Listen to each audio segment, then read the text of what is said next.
पुणे सोलापूर महामार्गावर सहजपूर ग्रामपंचायत हद्दीत पंक्चर काढून पिकअप टेम्पोत बसण्यासाठी निघालेल्या चालकाला भरधाव टेम्पोने दिलेल्या धडकेत पिकअप चालकाचा जागीच मृत्यू झाला।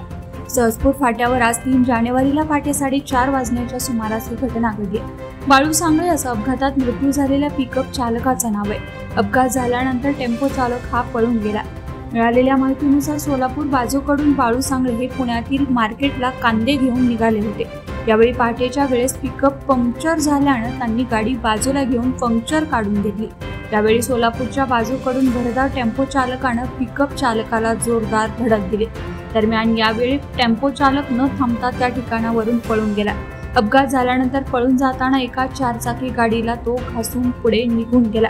टेम्पो चालकाला उरुळी कांचन येथील कदम रुग्णवाहिकेच्या माध्यमातून यवत ग्रामीण रुग्णालयात दाखल करण्यात आलं।